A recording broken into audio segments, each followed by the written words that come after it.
This is Talk Business and Politics with Roby Brock. I'm Roby Brock. Welcome to today's edition of Talk Business and Politics. It is Wednesday, October 26th. Here are your top stories of the day. Arkansas Children's Hospital broke ground on its new $4.4 million Southwest Little Rock Community Clinic. The facility will be a big feeder for serving the state's growing Latino community in central Arkansas.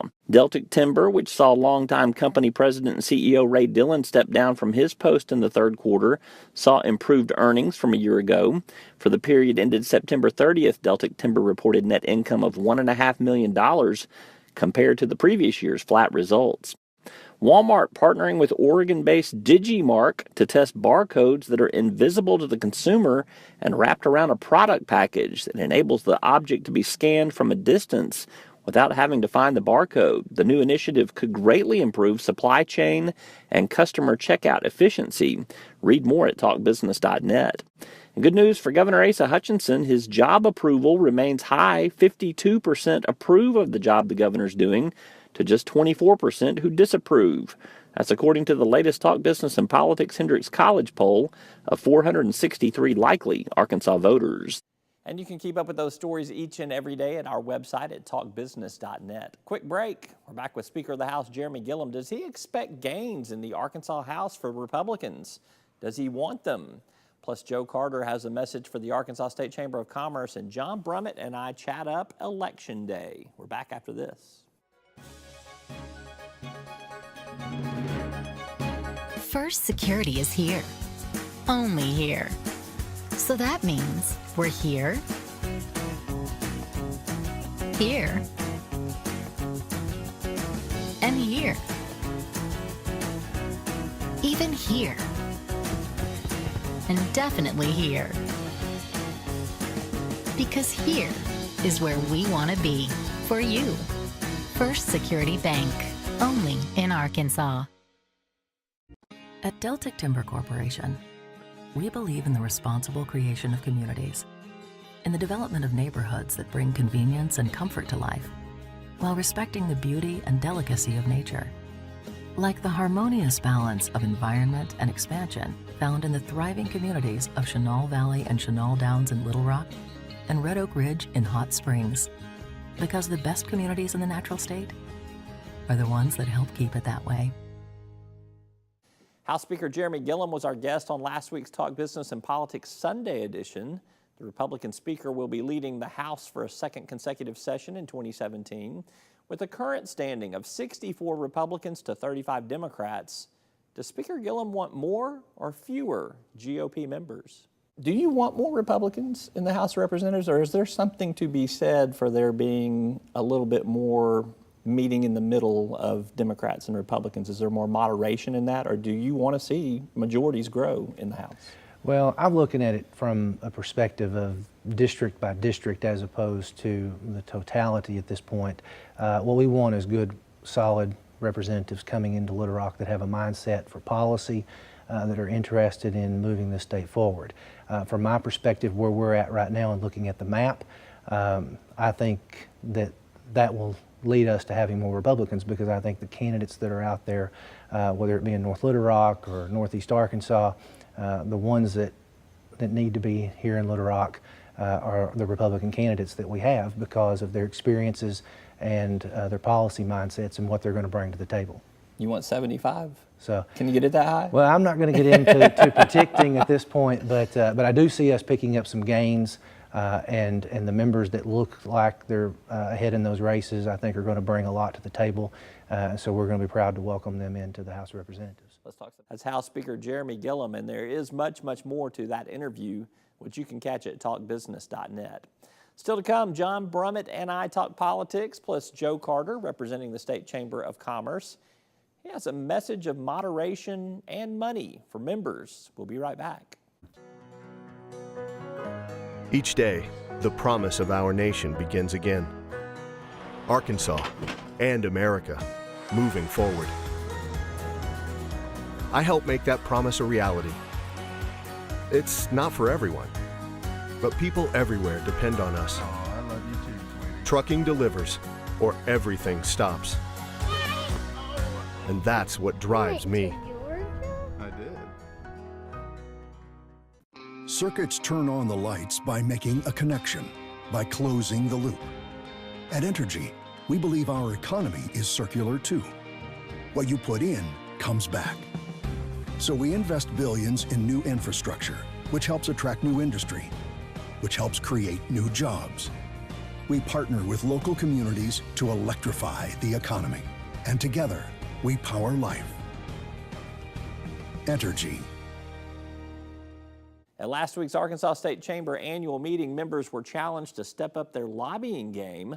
Joe Carter with Snyder Environmental is the board vice chairman.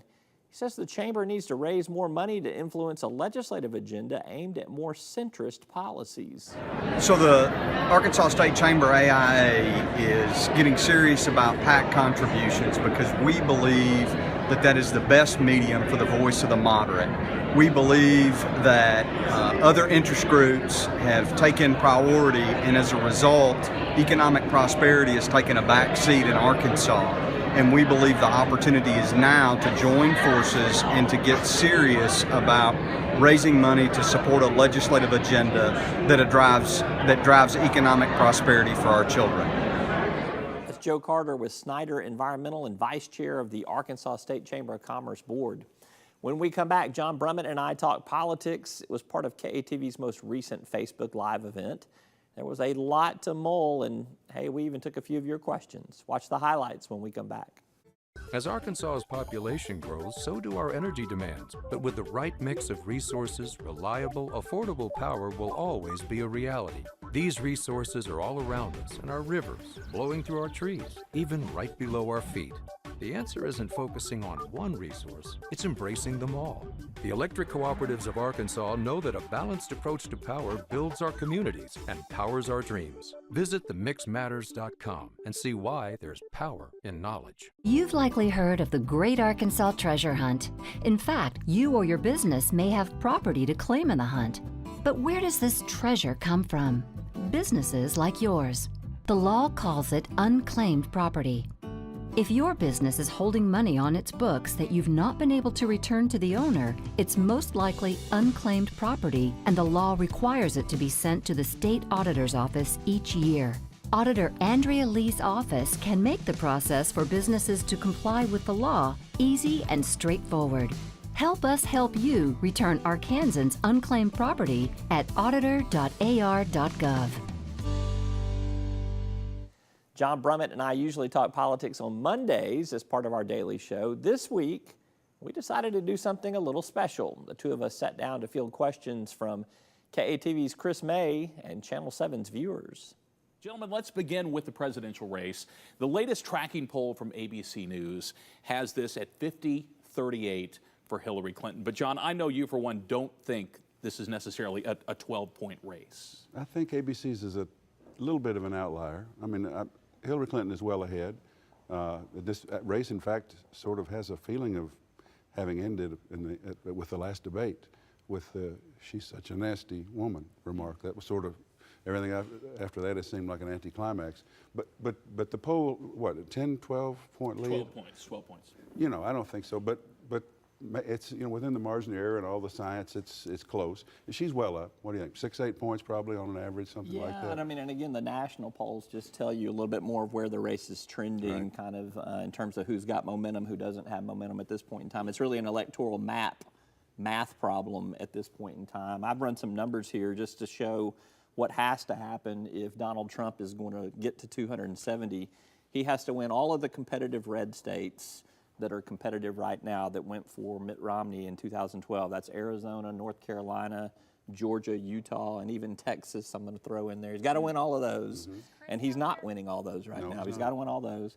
He's got to win all the toss-up states that Obama won in 2012, Florida, New Hampshire, Ohio, Iowa, Nevada, and he's still only at 269 if he wins all of that. So then he's got to go win Colorado, New Mexico, or get those two electoral votes from Maine or something like that. He's got to draw an inside straight, and then he needs to bring 2 or 3 cards out of his sleeve. Right, which is a pretty good trick. He's been in a casino before, so he might be able, it can be done. And, and most of these states, while the national figures are 4 to 6 to 8 to 12, some of these states are precarious. You know, Ohio's 45-45. Yeah. Right. Hillary's lead in Florida's 4 points, but 3 to 4 points.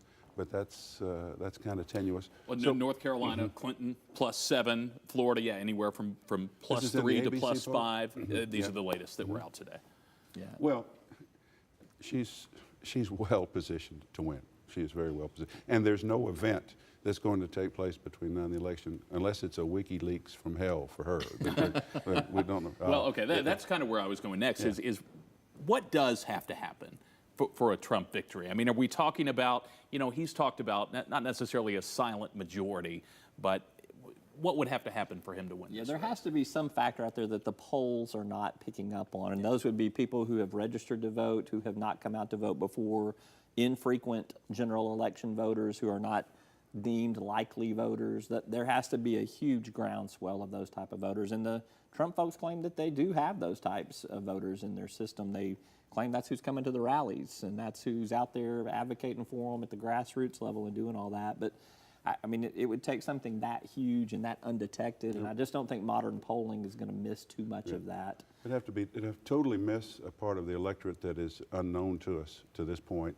And then, in addition to that, some people would have to be saying that not saying they're for Trump because they fear saying so on the phone, but are going to vote for him, some sort of hidden Kind vote. of a Bradley effect.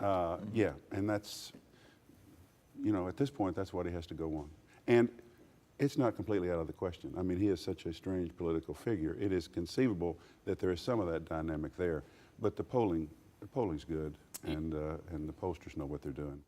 That's Chris May, John Brummett, and me. You can catch a full replay of our one-hour conversation on KATV's Facebook page.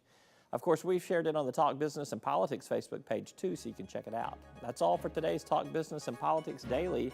I'm Roby Brock. We'll see you tomorrow.